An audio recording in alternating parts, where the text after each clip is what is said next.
네, 지난해 검거된 아동 학대범이 전년 대비 2배 증가한 것으로 나타났습니다. 코로나19로 집에 머무는 시간이 늘어난 것이 주요 원인 중 하나로 꼽히는데요. 이 수치가 의미하는 바는 무엇이고 또 아동들이 밖은 물론 집에서도 안전하기 위해선 어떤 제도적 보완점이 필요한지 곽지연 아동인권 전문 변호사, 공혜정 대한아동학대방지협회 대표와 함께 얘기 나눠보는 시간 마련했습니다. 안녕하십니까? 네, 안녕하십니까? 안녕하십니까?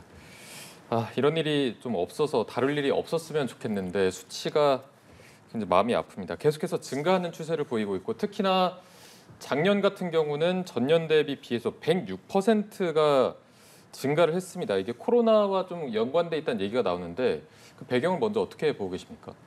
그 아동학대 신고 접수율이 그 전년 대비해서 26.7%는 증가를 했습니다. 네. 그리고 아동학대에 대해서도 나날이 증가를 신고 접수라든지 판정이 증가를 하고 있는데 이것이 아무래도 이제 코로나 사태를 대비해서 가정에 머무는 시간도 많아지고 또 아동과 부모가 이제 많이 부딪히는 경우도 있고요. 그리고 아무래도 경제적이라든지 어떤 사회적으로 좀 힘든 일이 있을 때 그 스트레스가 아동한테로 향하는 경우도 있고 그리고 또 중요한 것은 이 사회적 개입이 좀 어려워졌다는 거죠. 예. 그리고 발견율 같은 경우에 발견이 됐을 때 사회에서 즉각 개입을 했었어야 되는데 이제 이 코로나로 인해서 거리두기 때문에 그렇게 되지 못한 여러 가지 이유가 있었던 것 같습니다. 네, 저희가 좀 유형별로 보자면 보건복지부가 지난달에 2021년 아동학대 연차 보고서를 발간을 했습니다. 보면은 정서적 학대 비율이 굉장히 높게 나타났는데 이 의미를 좀 어떻게 분석하십니까? 네, 일단은 아동이 이제 가정에서 이제 부모와 함께 있는 시간이 아무래도 늘어나다 보니까 어떤 양육 스트레스나 또 아동 자체도 외부 활동에 제한을 상당히 많이 받다 보니까 아이도 이제 스트레스를 받는 상태에서 많이 부딪히게 되고 가장 중요한 것은 부모든 아니면 보육교사든 이런 양육자들이 이 정서적 학대에 해당한다라는 사실에 대한 인지 자체가 굉장히 좀 부족한 실정입니다. 그래서 외상이 따르는 멍이 발생한다든지 이런 것들은 누가 봐도 명백히 학대에 해당하는데 단순한 욕설을 한다든지 물건을 집어 던진다든지 이런 부분에 대한 것은 과연 이게 학대가 아니라 정당한 훈육 정도에 해당한다라는 인식이 팽배하기 때문에 정서적 학대 비율이 상당히 높은 것으로 생각이 됩니다. 네, 정서적 학대에 대한 인지가 조금 부족한 부분을 지적해 주셨는데 이런 일이 있었습니다.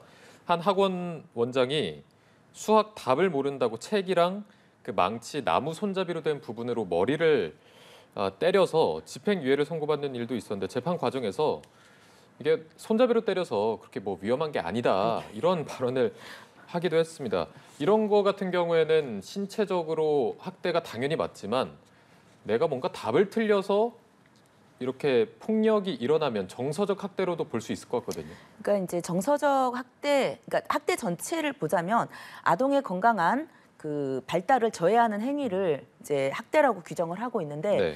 그 정서학대 같은 경우는 위력을 행사하지 않아도 어떤 공포감이나 모멸감 이런 아이들의 어떤 정신적인 고통을 주는 행위를 정서학대라고 하는데요.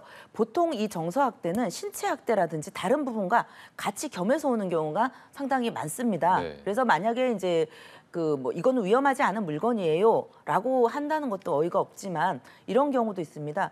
부모님이 우리 아이 공부 안 하면 때려주세요라고 부탁을 하는 경우도 있어요. 좀 엄하게 대해달라, 예, 때려달라. 예. 그래서 저는 학부모의 부탁을 받고 아이를 때렸기 때문에 죄가 안 됩니다라고 하지만 사실 그것도 죄에 해당이 됩니다. 아동 복지에 대해서는 어떤 합의라는 게 있을 수가 없는 거거든요. 그래서 이 학원에서 이런 행위를 한 자체는 당연히 신체 학대하고 더불어 정서 학대에 해당이 된다고 봅니다. 네, 중복 학대로 저희가 좀 분류를 할 수 있을 네, 것 같습니다. 지금 앞서 이제 코로나 기간에 아동 학대 신고 비율은 높아졌다 이렇게 말씀해 주셨는데 가정 폭력 신고는 감소한 것으로 나타났거든요. 아동 학대도 이 가정 폭력에 포함이 될 텐데 이런 결과가 나온 이유를 저희가 어떻게 봐야 되겠습니까? 이 아동 학대는 이제 가정 폭력에 해당이 된다고 할 수도 있지만 해당이 안 되는 경우도 있습니다. 별도로 아동 학대만 자행이 되는 가정도 많이 있고요. 사실 가정 폭력은 신고가 감소했는데 아동학대는 왜 이렇게 많아졌느냐. 여기서 보면은 그 학대를 이제 당했을 때 신고하는 사람이 누구냐를 살펴보면 됩니다. 네네. 그래서 신고 의무자도 있을 수 있지만 사실 비신고 의무자에 의한 아동학대 신고가 많거든요. 그런데 이 여기서 비신고 의무자 중에서 가장 많은 분들이 부모고 그다음이 아동 자신입니다. 그래서 이런 부분을 살펴봤을 때 이제 아동 학대에 대한 인식을 아동 스스로가 많이 깨닫고 있고 거기에 대해서 이런 부분을 개선하거나 아니면 벗어나고자 하는 노력을 하고 있다라고 또 보여지고 있고요. 그리고 이제 부모님들이 이게 이제 아동 학대라는 게 가정에서만 일어나는 건 아니거든요. 그러니까 뭐 어린이집이라든지 그 교육이나 보육 이런 시설에서의 그 아동 학대에 대해서 부모님들께서 또 굉장히 관심을 가지고 예민하게 대응하는 거라고도 볼 수 있습니다. 네. 그런데 이런 상황을 저희가 딱 떠올려 봤을 때 부모님이 보호자지 않습니까? 만약에 보호자에 의해서 아동 학대가 일어난다고 했을 때 코로나로 집에 계속 같이 머무는 시간이 많다 보면 그 다가는 아동 입장에서도 신고하기가 더 어려울 것 같거든요. 이런 현장에서는 좀 어떻게 대처를 해야겠습니까? 우선 이제 경찰에 맞습니다. 지적해 주신 대로 신고를 했을 때 내가 이 부모하고 같이 살아나가야 되는데 과연 나의 신변은 오히려 이제 학대 상황이 더 많이 발생할 수 있다라는 우려가 생길 수가 있고요. 네. 그리고 실제 긴박한 그 학대가 발생하는 중에 전화를 해서 신고를 하는 건 굉장히 어렵습니다. 그렇기 때문에 최근에 이제 그 2020년에 경찰청에서는 이러한 응급 신고의 경우에 112에 전화를 해서 말을 하는 것이 아니라 그냥 숫자를 2번 누르면 톡톡 두드리는 네네네. 방식이죠. 네, 그래서 비상신고 제도를 대대적으로 좀 홍보를 하고 있는데요. 그러한 것들을 좀 아동들에게 인식을 좀 널리 홍보를 해야 될 필요가 있겠고, 그리고 실제 신고가 들어와서 경찰이 현장에 도착을 했을 때 부모가 뭐 별일 아니다 뭐 이렇게 했다고 그냥 가는 것이 아니라 실제 아동과 부모를 즉각적으로 분리 조치를 해서 철저하게 조사를 하고 법에서 규정하고 있는 응급조치 예를 들어 뭐 그 부모와의 격리라든지 아니면 보호시설의 인도라든지 이러한 제도를 적극적으로 활용해야 되겠습니다. 말씀해주신 대로 이제 경찰이 신고를 받고 출동을 했는데 부모가 우린 뭐 아동 학대 있었던 거 아니다라고 말했을 때 경찰이 어떤 조치를 취할 수 있는 게 있습니까? 당연히 조치를 취할 수가 있고 그래야만 합니다. 그런데 지금 현실적으로는 어떤 부모의 발언에 의해서 나 아무 문제가 없었다. 그냥 뭐 훈육 과정에서 발생한 시끄러운 소리일 뿐이었다라고 한다면 보통은 철수하는 경우가 많기 때문에 이 아동 학대 사례가 굉장히 늘어나고 있고 그 사태도 심각해지고 있는 것입니다. 그렇기 때문에 경찰이 그 출동을 해서 학대 신고가 있다라고 왔을 때는 부모의 말만 들을 것이 아니라 반드시 분리 조치를 한 뒤에 아동의 진술을 철저하게 듣는 것이 굉장히 중요합니다. 네, 저희가 이제 가해자가 부모인 경우를 가정해서 상황을 한번 가정해 봤는데 실제로 가해자 중에 부모가 차지하는 비율이 2017년에는 68%였는데 작년에 82%까지 높아졌습니다. 부모의 가해 비율이 이렇게 늘어난 건 어떻게 좀 바라보고 계십니까? 첫 번째 말씀하신 팬데믹 사태도 한 몫을 했다고 생각을 합니다. 아무래도 부모와 같이 그 같은 공간에 머무는 그 시간이 많아졌기 때문에 아무래도 갈등 상황이라든지 이런 부분도 있을 수 있고요. 대신에 대리 양육자에 의한 아동 학대는 조금 낮아졌습니다. 아무래도 관련이 있는 것이겠죠. 그리고 이 부모님들이 이제 아동에 대한 아무래도 이렇게 훈육하는 방법을 제대로 인지하지 못하거나 양육 태도라든지 양육 방법에 대해서 좀 미흡하다. 이런 경우가 굉장히 많습니다. 그래서 보통 뭐 아이가 말을 안 들으면 때려야 된다. 그래서 아이의 뭐 버릇을 고쳐야 된다. 이게 정말 안 바뀌고 있거든요. 네. 부모님들에 의해서. 그래서 사실은 이런 부분에 대해서 이제 이 부모 교육이라든지 양육 교육의 필요성이 굉장히 큽니다. 그리고 가정에 갈등이 있었을 때 또 그게 아이한테로 향하는 경우가 있기 때문에 좀 여기서 한 가지 좀 말씀드리고 싶은 게 우리나라에는 한국건강가정진흥원이라는 곳이 있어요. 네. 패밀리넷이라고 치면 되는데 전국에 한 240곳 정도가 넘게 전국적으로 있습니다. 여기가 이제 부모 상담이라든지 부모 교육이라든지 뭐 돌봄이라든지 이런 게 다 해당되고 있기 때문에 현재 가정적으로 좀 힘겹거나 이러신 분들은 좀 이런 그 도움을 받을 수 있었으면 좋겠습니다. 네, 알겠습니다. 저희가 사례를 좀 하나하나 짚어보면서 얘기를 더 나눠보도록 하겠습니다. 최근에 생후 9개월 된 딸의 기저귀를 곰팡이가 필 때까지 갈아주지 않은 부모 사례 굉장히 충격을 준 사례였습니다. 네네. 이제 다른 가족이 좀 아이의 다리가 아파 보인다 이런 얘기를 하니까 그제서야 병원에 데려갔고 그 뼈 부분이 녹아서 네. 좀 이제 평생 잘 못 걸을 정도의 가능성이 있다는 진단을 받은 사례였습니다. 역시 부모가 가해자인 사건이었죠. 네, 그렇습니다. 그래서 그 친부모, 이사는 친부모였는데 대부분 이렇게 사회적으로 이슈가 되는 것들은 이제 양부나 뭐 양모, 계모에 의해서 발생하는 경우가 이슈가 되는 거는 많긴 하지만 실제 사례에서 친부모가 그 아동학대 가해자로 확인되는 경우가 대부분입니다. 80%가 넘고요. 그래서 지금과 같은 경우에도 기본적인 양육 의무를 소홀히 한다는 것, 이것 또한 학대다라는 인식 자체가 부족했었을 가능성이 아주 높습니다. 그렇기 때문에 아이를 굳이 때리거나 뭐 집어 던지거나 뭐 이런 행위를 하지 않고 단순히 기저귀를 이렇게 갈아주지 않아서 아이의 건강 상태가 악화될 수가 있는 것, 이것 또한 충분히 중대한 학대 범죄라는 생각을 꼭 해야 되겠습니다. 네. 그리고 여기서 좀 한 가지 말씀드릴 게 네네네. 이 부모가 집행유예 처벌을 받았거든요. 맞습니다. 그리고 보호관찰이라든지 아동학대 강의 뭐 수강한다든가 이런 명령을 받았는데 저는 궁금한 게 여기서 지금 이 아이가 또 한 명이 더 있어요. 그러면 이 아이들이 제대로 분리돼서 보호를 받고 있는지, 그리고 이 부모가 아동학대 예방 강의뿐만이 아니라 좀 부모 교육이라든지 양육 교육을 아주 그 법에서 강제화 좀 했으면 좋겠다 이런 생각을 좀 합니다. 말씀해주신 그 아이가 하나 더 있기 때문에 재판부가 그 부분을 참작해서 더 좀 감형한 부분이 있는 것 같은데 이렇게 좀 강력하게 제도화할 수 있는 방안이 마련되고 있는지 지금 제도상 좀 어떻습니까? 지금 제도상의 문제라기보다는 이 재판부를 포함하여 뭐 수사기관과 일반 국민 전체가 학대 인지 감수성이 굉장히 부족하다라는 생각이 듭니다. 네.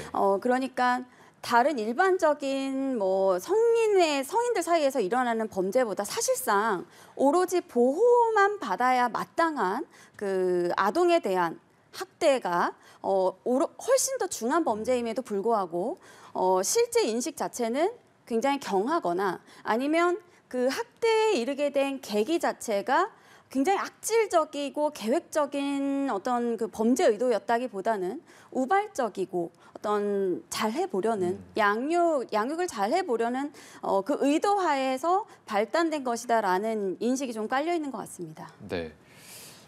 좀 사례 하나를 더 좀 살펴보도록 하겠습니다. 계속해서 좀 한숨을 쉬셔서 더 가슴이 아프신 것 같은데 자, 이번엔 생후 1개월 된 딸을 때리는 남편이 있었고 그 남편을 핸드폰으로 동영상을 촬영한 아내가 있었습니다. 실형이 내려진 일이 있었고 아내는 항소한 걸로 알고 있는데 대표님께서 이제 정인이 사건 이후에 넘어야 할 산이 많다라고 말씀해 주셨는데 지금도 굉장히 산이 많은 것 같습니다. 그러니까 이런 경우 같은 경우는 이 이제 그 아기 엄마가 뭐 기록을 남겨서 증거를 남기려고 했다라고 변명을 했지만 네네. 그건 말도 되지 않고요. 아이가 위급한 상황에서 아이가 맞는 상황에서 어떤 부모가 그걸 갖다가 저 영상만 찍고 있겠습니까? 그런데 제가 한 10여 년 가까이 아동학대 사건에 이제 개입을 하고 그리고 이런 사례를 이제 조사를 하고 이제 이렇게 됐을 때 보니까 이 아동학대 사건에서는 저는 이제 삼각형이 존재한다라고 얘기를까지 할 정도인데 네. 학대 아동이 있으면 그 가해자가 있고 외면자가 있고 그다음에 묵인하는 자가 있었어요. 거기 안에 있는 아이들은 어쩌면 사망까지 이를 정도로 큰 어떤 그런 그 피해를 입고 있는데요. 여기서 이 엄마 같은 경우도 방관 내지는 묵인자죠. 이랬을 때 우리나라에서는 아직까지 이런 방관이나 묵인자에 대한 처벌이 그렇게 크지는 않습니다. 이런 부분에 대해서도 좀 인식의 제고가 좀 필요하다라고 보고 있죠. 네. 지금 사건 같은 경우에는 피해 아동이 생후 1개월 된 아이였습니다. 뭐 말을 할 수 없는 상황이고 당연히 신고조차 할 수 없다는 점인데 이런 아동들을 이런 환경에 놓인 아동들이 많을 수도 있어서 이런 경우에는 어떻게 좀 대처를 해야 되는지도 궁금합니다. 이런 경우에는 아이가 직접 자기의 어떤 피해 사실을 알리는 것은 불가능한 상황이기 네네. 때문에 아동의 학대 사실을 발견할 수 있는 또 신고 의무가 있는 어린이집 보육교사라든지 의료기관에서의 그 신고가 굉장히 독려가 돼야 되겠고 또 이 신고가 있었을 때는 반드시 수사기관에서 수사에 착수를 해서 아동학대를 조기에 발견을 해야만 합니다. 이 정인이 사건에서도요, 보육교사와 그 소아과 전문의가 신고를 계속적으로 지속적으로 했는데도 불구하고 경찰에서 혐의 없다고 잘못 판단을 했습니다. 네. 그래서 그 신고 의무자의 신고를 통해서 주어진 이 소중한 기회를 날려버리는 이러한 잘못은 두 번 다시 반복되면 안 될 것 같습니다. 그리고 또 하나 제가 말씀드리고 싶은 게 네네. 영유아 이제 아동 학대로 인해서 사망하는 영유아 비율이 전체 사망자의 47.5% 거의 만 3세 이하인 경우가 거의 50%거든요. 네. 그런데 우리나라에서는 만 3세 이상부터 아동 이제 전수조사가 들어가고 있습니다. 근데 사실은 굉장히 좀 조사를 해서 그러니까 만 3세 정도 되면 어린이집이라든지 갈 수 있는데 그 이하의 아동들 같은 경우가 이제 그 외부에 노출이 안 되는 경우가 굉장히 많습니다. 네. 그래서 저는 만 3세보다는 이 아동 그 낮춰서 연령을 좀 낮춰서 전수조사가 들어갔으면 좋겠다라는 생각이 들고요. 현재 전수조사 같은 경우도 물론 많은 공무원들이 애를 쓰고 있습니다만은 그냥 보호자하고 통화만 하고 끝나는 경우가 있습니다. 네. 이래서 이런 부분에 대해서 조금 더 최선을 다하는 그런 좀 시스템을 갖춰줘야 될 것 같습니다. 영유아 사망 비율이 높기 때문에 만 3세 이하에 대한 전수조사를 하는 방안 좀 해야 된다라는 말씀을 해주셨고요. 이제 두 분이 계속해서 말씀해주신 게 신고 의무자, 비신고 의무자 이런 말씀을 해주셨는데 신고 의무자가 뭐 보육교사 같은 부분일 텐데 부모는 여기에 포함이 됩니까 안 됩니까? 부모는 법적으로 신고 의무자에 포함되어 있지는 않습니다. 그럼 보호자로만 되어 그렇습니다. 있는 건가요? 그렇다면 이게 제가 알기로는 신고 의무자가 만약에 학대를 했을 때는 더 가중 처벌한다고 알고 있는데 실제 법은 좀 어떻습니까? 네, 그렇습니다. 그 신고 의무자가 신고 의무를 이행하지 않았을 때는 과태료 1,000만 원 이하의 과태료에 처해지게 되고요. 신고 의무자가 아동 학대를 했을 경우에는 실제 아동 학대로 처벌받을 수 있는 형의 2분의 1을 가중해서 처벌받고 있습니다. 이게 신고 의무자가 25개 직군 사람들을 신고 의무자로 지정하는데 그렇다면 그 이외의 직군은 비신고 의무자거든요. 이렇게 비신고 의무자라는 말이 오히려 신고율을 좀 저하시킬 수 있는 요인이 되는 건 아닌지 우려도 있습니다. 그런데 법적으로 신고 의무를 부여하는 순간 그에 따른 아까 말씀드린 과태료 처분이라든지 아니면 가중처벌 이러한 처벌이 따르기 때문에 모든 국민을 신고 의무자로 규율하는 건 굉장히 어렵습니다. 다만 지금 이 신고 의무자들을 이 양육과 관련하거나 교육과 관련하여서 굉장히 광범위하게 규정을 하고 있기 때문에 이 신고 의무자들의 그 신고 의무 인식 자체를 확실시하고 그리고 신고 의무를 이행하지 않았을 때 처벌 또한 강하게 이루어지고 그리고 그 발각 적발 사례도 늘려나가는 것도 굉장히 중요할 것 같습니다. 네, 확실히 이런 교육 같은 부분이 필요한 것 같습니다.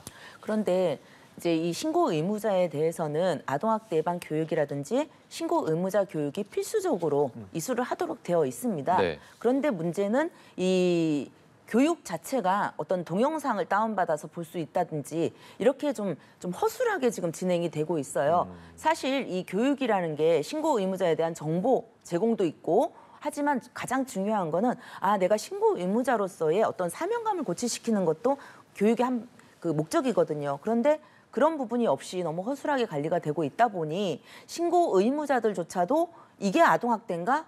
그리고 신고 의무자들이 저지르는 아동학대도 굉장히 많은 형편입니다. 그래서 이 뭐 신고 의무자에 의한 뭐 신고 이런 부분도 있지만 사실 현재는 비신고 의무자에 의한 신고가 더 많은 형편이고요. 네네. 그리고 신고 의무자에 대한 신고 비율을 좀 높이기 위해서라면 좀 철저하게 그 교육이라든지 사명감 고취를 위한 여러 가지 이런 부분들이 필요하다고 봅니다. 네, 알겠습니다. 저희가 마지막으로 처벌은 제대로 이루어지고 있는지 이 부분도 한번 보도록 하겠습니다.